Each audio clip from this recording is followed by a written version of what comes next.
Премиерот Христијан Мицкоски заедно со вице-премиерот Александар Николовски и представници од Железници и град Скопје направија увид на градежните работи за првата траса од проектот Градски воз, вреден 360 милиони денари. Првата линија ќе поврзува Зелениково, Драчево, Ѓорче и новата железничка станица, а во текот на следната година ќе започне работа и на другите две траси. Николовски посочи дека со паралелниот проект за товарниот сообраќај ќе се избегне преминување на товарни возови низ центарот и ќе се зголеми карго превозот. Бројот на заболени од грип во земјава минатата недела изнесувал 94 случаи, што е зголемување од скоро 68% во споредба со претходната недела кога имало 56. Најмногу заболени има во Гостивар и Куманово, а најпогодена е возрастната група од 15 до 64 години.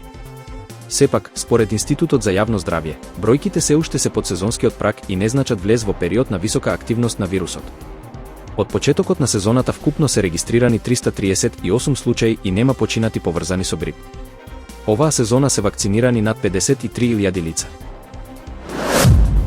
Во последните 4 години, на електроенергетскиот систем во Македонија секој ден се приклучувал речиси по 1 мегават нов капацитет од обновливи извори, со што се достигнати околу 1200 мегавати ново инсталирана моќност.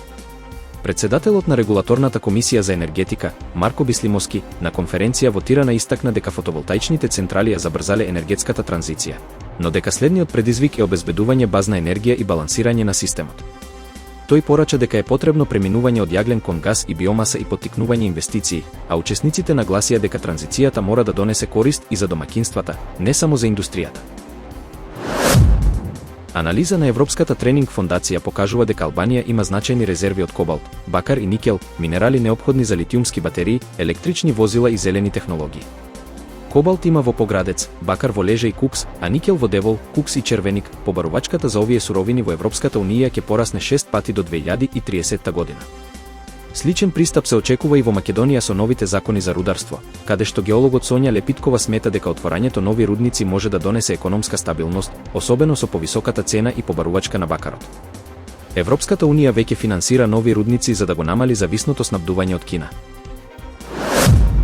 Србија се соочува со можен недостиг на нафта и горива, бидејќи на 21 ноември почнуваат да важат американските санкции кон Лукойл, а до 25 ноември се очекува да се потрошат и резервите на НИС. Иако Лукойл Србија формално не е санкциониран, ограничувањата на матичната компанија може да доведат до проблеми со снабдување и дистрибуција. Претходните залихи на НИС се доволни само до крајот на месецот. Владата подготвува мерки за олеснување на увозот, а цените на пумпите веќе се под притисок од растот на светските берзи. Бугарија се подготвува да го воведе еврото на 1 јануари 2026 година, но јавноста е поделена, само околу половина од граѓаните ја поддржуваат новата валута. Дел од населението стравува од инфлација и губење на економска самостојност, а ситуацијата дополнително ја влошуваат дезинформации и политички кампањи против еврото. Европските челници, меѓу кои Кристин Лагард и Валдис Домбровскис, порачаа дека еврото обезбедува економска стабилност, пониски трошоци за задолжување и геополитичка заштита. Поддршката расте постепено, но отпорот од популистички партии и странски влијанија останува предизвик. Поранешниот грчки премиер Алексис Ципрас поднесе оставка од функцијата пратеник на Сириза, наведувајќи дека тоа е одлука на совеста. Тој смета дека парламентот ја изгубил демократската улога и најави дека ќе действува надвор од партиските структури, но не се повлекува од политичката борба. Грчките медиуми шпекулираат дека овој потек може да биде подготовка за формирање нова партија, бидејќи Сириза се соочува со сериозна криза по изборниот пораз. Ципрас повика на колективна борба за социјална правда и ги охрабри разочараните граѓани да се вклучат во општествените промени. Во Босна и Херцеговина повторно се отворија дебати за статусот на канцеларијата на високиот представник и улогата на Кристијан Шмит, особено по укинувањето на американските санкции за Милорад Додик и негови блиски соработници. Се појавија шпекулации дека САД бараат намалување на влијанието на Шмит или дури укинување на неговите бонски овластувања. Сепак, Германија јасно соопштува дека силно стои зад Шмит и дека тоа не е опција додека не се исполнат условите 5+2, кои вклучуваат решавање на имотните прашања, владење на правото и почитување на Дејтон. Одговорноста останува кај домашните политичари. Административниот гувернер на Света Гора, Алкивиадис Стефанис, соопшти дека упатил официјална покана до американскиот председател Доналд Трамп да ја посети монашката држава. Тој преку заменик државниот секретар на САД ја пренел поканата и верува дека Трамп позитивно го примил предлогот, имајќи ги предвид неговите претходни контакти со православните поглавари. Стефанис изјави и дека неодамнешната посета на заменик секретарот Майкл Ригас покажала силен интерес од американска страна кон Света Гора, кој не е само религиозен, туку и дипломатски. Во џамија во образовен комплекс во северна Џакарта се случила експлозија за време на молитва. Полицијата соопшти дека 54 лица се хоспитализирани со различни повреди, меѓу кои и сериозни изгореници. Се уште се утврдува причината за експлозијата, а местото е обезбедено од полицијата и службите за итна помош. Се вели дека јазикот е жива материја која постојано се менува. Во Македонија често се дебатира дека со зборовите кои ги носи новата технологија се деформира македонскиот јазик. Но проблемот со зборовите како сейфни го, адни ме, лајкни ми, фоловни го, е всушност глобален процес на кој не е имун ни англискиот јазик, кој неприкосновено доминира во новите технологии.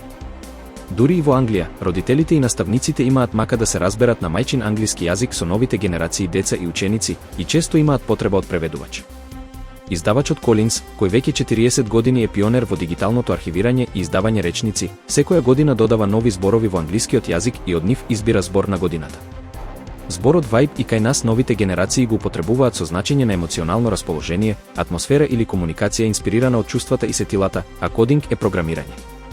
Зборот на годината вајб кодинг според алгоритмот на Колинс е најупотребуваниот онлайн термин за 2025, а означува процес на програмирање со помош на вештачка интелигенција во кој обични лаици, со нестручен речник, без трошка познавање на кодови, само со добра идеја и прецизни описни упатства може да испрограмира што сака.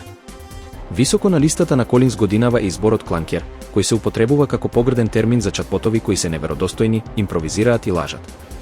Јас сум вашиот виртуелен чатбот спикер, се викам Александар, немам презиме и не сум кланкер.